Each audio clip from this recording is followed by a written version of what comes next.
안녕하세요. 와인쟁이 부부입니다. 안녕하세요 여러분. 오늘은 지난 영상에서 예고를 해드린 대로 오크통에 대해서 한번 이야기를 좀 풀어보려고 합니다. 우선 이야기를 시작하기 전에 오크통이라는 게 뭔지부터 정확히 짚어봐야겠죠? 네, 오크통은 말 그대로 오크나무로 만든 통이에요. 흔히 와인이나 브랜디, 위스키 등을 숙성 및 보관하는 데 쓰이고요. 네. 참고로 오크나무를 우리는 참나무라고 부르고 있습니다. 네, 이 참나무는 어느 한 종을 지칭하는 게 아니라 이 참나무과 참나무 속에 속한 여러 수종을 가리키는 명칭이라고 해요. 이 참나무는 쓰임새가 많아 유용한 나무라는 뜻인데, 참나무 속에 속하는 나무는 모두 도토리라고 불리는 견과를 생산하기 때문에 도토리 나무라고도 불린다고 합니다.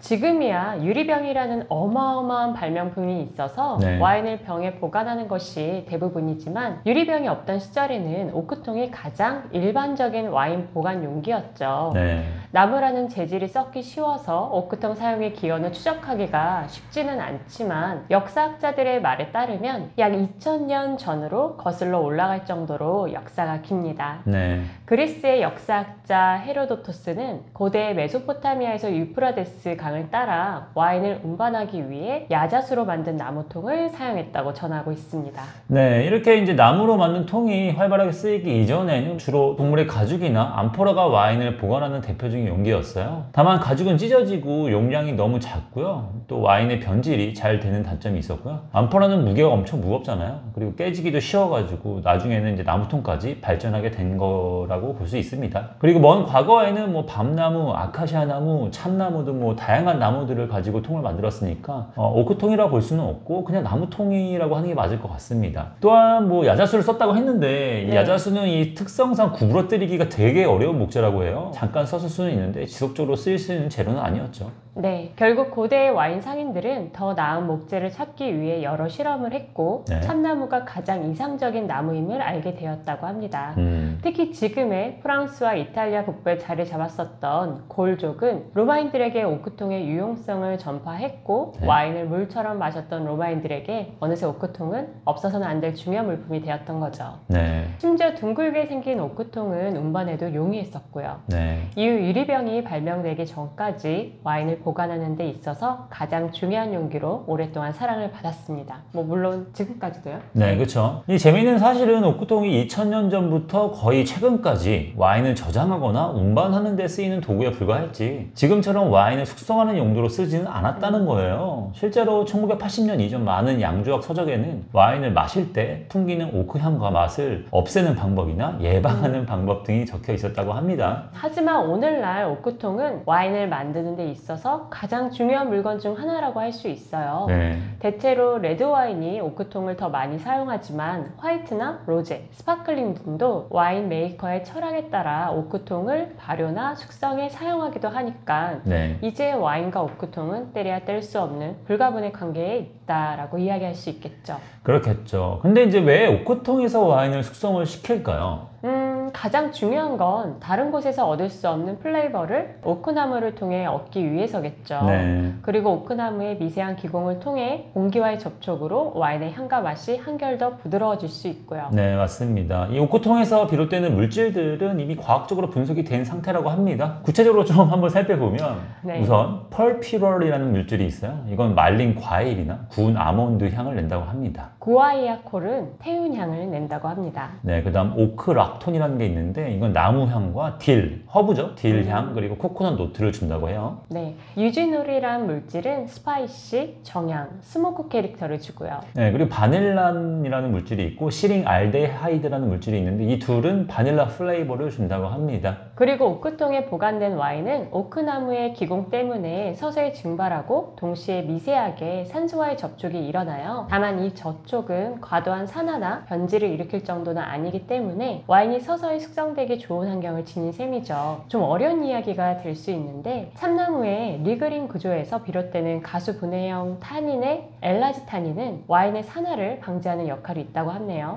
그렇군요. 네, 좀 어렵죠? 네. 대체로 오크통을 쓰냐 마냐는 순전히 와인 메이커의 철학에 따라 달라지는데, 만약 포도 품종이 가진 고유의 과실향과 맛을 중요시하고 싶다면 아예 사용하지 않거나 네. 사용하더라도 여러 번 사용한 오크통을 씁니다. 네, 그렇죠. 화이트나 스파클링 스파링 와인의 경우에도 포도 본연의 과즙과 신선한 산미를 보존하는 것이 관건이기 때문에 스테인리스 탱크에서 발효와 숙성을 거치는 것이 많은 편이죠. 물론 샤르도네처럼 오크통 숙성에 적합한 품종들도 있지만요. 그리고 이제 품종에 따라서 오크통 숙성이 적합한 게 있고 아닌 게 있어요. 뭐 예를 들어서 리슬링 같은 품종들은 아무래도 오크통 숙성을 잘 안 하는 편이잖아요.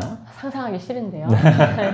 그리고 오크통은 종류가 굉장히 다양해요. 이 프렌치 오크베럴, 아메리칸 오크베럴, 헝가리 오크베럴 뭐 여러 가지가 많은데 뭐 예를 들어서 이제 프렌치 오크베럴과 궁합이 좋은 품종이 있는가 하면 아메리칸 오크베럴과 뭐 좋은 매칭을 보여주는 품종도 있습니다. 예를 들어서 까베르네 소비뇽이나 피노누아, 샤르도네 같은 거는 프렌치 오크가 좀 더 어울린다고 볼 수가 있고요. 진파인델은 아메리칸 오크와 어울린다고 볼 수가 있을 것 같아요. 물론 이것도 와인메이커의 철학에 따라서 다르게 생각될 수 있습니다. 제 생각에 중요한 건 레드 와인이든 화이트 와인이든 포도 자체가 지닌 고유의 과실향과 맛이 오크통에서 얻어지는 플레이버에 지나치게 가려지지 않는 거라고 생각해요.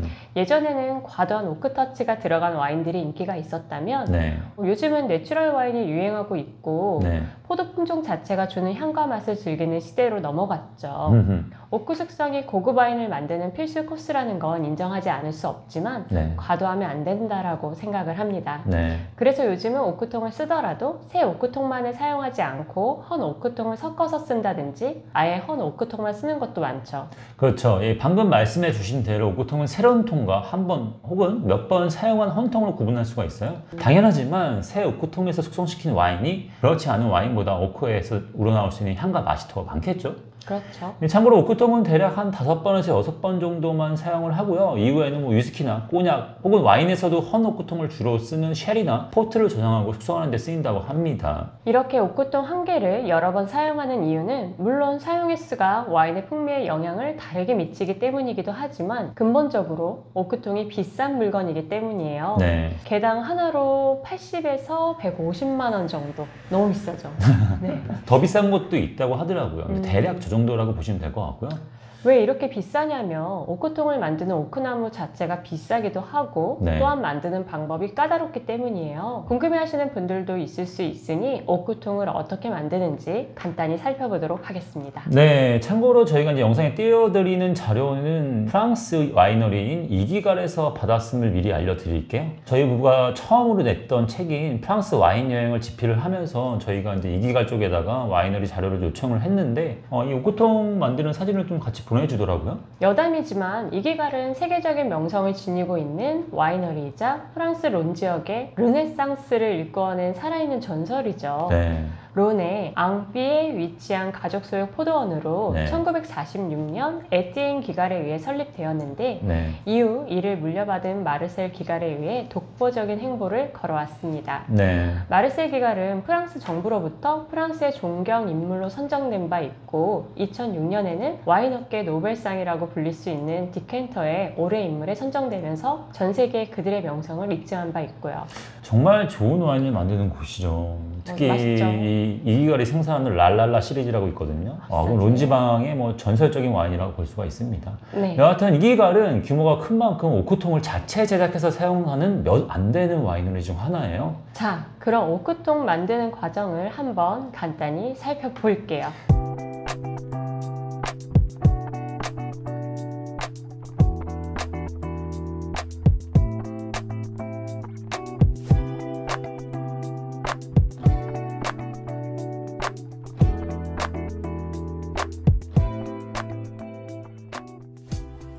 네, 스텝 1입니다. 네. 당연히 오크나무를 구입해야겠죠? 네. 프랑스를 예를 들어서 이 프랑스에서는 전체 산림의 약 3분의 1이 지방 정부나 국가가 소유하고 있다고 합니다. 다만 ONF, 즉 산림관리청에서 오크 원목 판매를 공지하고 구입을 원하는 오크통 제작 업체의 경매를 통해서 거래가 되는 것이 전통적이라고 합니다. 대략 80%의 오크나무 판매가 이런 식으로 이루어진다고 해요. 매년 9월 그리고 10월에 경매가 열리는데 수령 100년 이상의 오크나무만 경매에 입찰이 될 수가 있고요. 보통 120년 수령의 오크나무가 평균이라고 하더라고요. 그래서 이제 잠재적인 구매자는 직접 숲으로 들어가서 나무의 사이즈를 잴 권리가 있다고 합니다. 그리고 나무의 결을 확인하기 위해서 나무에다가 이제 30cm까지 구멍을 뚫어볼 수가 있다고 해요. 참고로 오크나무는 최대 25m까지 자랄 수가 있고요. 수령은 무려 300년 정도라고 합니다. 네, 그리고 아주 드물지만 아주 유명한 와이너리 같은 경우에는 어마어마한 자금을 투자를 해가지고 오크나무 숲을 사들여서 오크통을 만드는 것도 있다고 해요. 완전 플렉스네요. 네, 플렉스죠. 네. 스텝 2입니다. 알맞은 형태로 나무를 자르고 숙성을 시킵니다. 프렌치 오크는 나무의 결에 따라 나물통을 쪼개야 되기 때문에 수율이 20에서 25% 정도로 낮은 편이고 네. 아메리칸 오크는 톱질이 가능하기 때문에 수율이 약 50% 정도로 높은 편이에요. 숙성의 경우 짧게는 1년, 길게는 2년 반 동안 그냥 야외에 오크나무를 널어 놓아요. 네. 비도 맞고 눈도 맞고 태풍도 겪으면서 또 햇볕에 이글이글 타기도 하고요. 네. 이 과정을 통해 나무에서 비롯될 수 있는 바람직하지 않은 화학 성분이나 과도한 쓴맛을 줄 수 있는 탄닌 등을 없앨 수 있다고 해요. 결이 견고하게 되는 과정을 거치게 됩니다. 혹은 인위적으로 열을 가해서 숙성을 하는 경우도 있다고 하는데 아무래도 자연 건조시킨 게 더 고급이라고 할 수 있겠죠? 네, 그렇죠. 네. 네, 스텝 3입니다. 오크통을 조립을 해야겠죠? 깨끗한 상태로 만든 통로를 오크통 사이즈로 자르게 조립을 합니다. 상당히 까다로운 작업으로 숙련된 장인이 필요하다고 해요. 잘 건조하고 숙성을 시킨 통로는 열을 가하면 살짝 구부러뜨릴 수 있는 여지가 생긴다고 합니다. 사진에서 보다시피 이 철로 된 원형 틀에다가 통로들을 틈 없이 잘 끼워서 맞추면 되고요. 솔직히 말은 쉬운데 한치의 오차도 없이 통로를 재단해서 조립을 해야 되기 때문에 굉장히 어려운 작업이라고 해요. 어려울 것 같아요. 네. 바로 스텝 4입니다. 토스트예요. 네. 아침에 먹는 토스트가 아닌 오크통 내부를 그을려주는 작업을 말해요. 네. 토스트 작업은 크게 라이트, 미디엄, 헤비 토스트로 나뉘는데 오크통의 성격을 결정짓는 매우 중요한 작업이에요. 네. 라이트 토스트의 경우 와인이 이미 타닌이 풍부해서 오크통에서 비롯되는 타닌이나 플레이버가 크게 필요가 없을 때 사용합니다. 그리고 토스트에서 비롯되는 여러 플레이버가 와인에 적게 유입이 되겠죠. 네. 반대로 미디엄이나 헤비 토스트로 갈수록 바닐라, 카라멜, 견과류, 육두구, 계피, 커피, 훈양, 다크 초콜릿 같은 부케가 더 많이 와인에 녹아들게 돼요. 네. 결국 오크나무 산지와 토스트야말로 오크통의 성질을 결정짓는 아주 중요한 부분이라고 할 수가 있어요. 특히 토스트는 인간이 인위적으로 개입할 수가 있고 조절할 수 있는 부분이기 때문에 더욱더 중요하다고 할 수 있겠죠? 맞습니다. 참고로 헤비 토스트는 위스키를 숙성할 때 위스키에 아름다운 호박색을 입히는 역할도 하기도 한다고 하네요. 네. 자, 스텝 5입니다. 네. 모양 잡기와 토스팅이 끝나면 오크통의 뚜껑을 닫고 철로 된 원형 틀을 끼워 넣어서 우리가 알고 있는 오크통의 모양으로 만들어주면 끝입니다. 이후에 오크통에 물을 채워서 새는 곳이 있는지 없는지 확인하는 추가 작업이 이어진다고 하네요. 네, 그리고 오크통을 주문한 와이너리나 회사의 요청에 따라서 로고를 박아주면 됩니다. 네. 이렇게 설명을 듣고 나니 왜 오크통이 비싼지 알 수 있을 것 같으시지 않나요? 그러네요. 네. 네. 그리고 오크통도 종류가 많아요. 네. 세계적으로 가장 많이 쓰는 오크통은 프랑스와 미국산이에요. 네. 조금 더 세부적으로 말해서 프랑스산의 경우 화이트 오크로 불리는 케르쿠스 페트레아, 네. 조금 더 평범한 케르쿠스 로브르가 있습니다.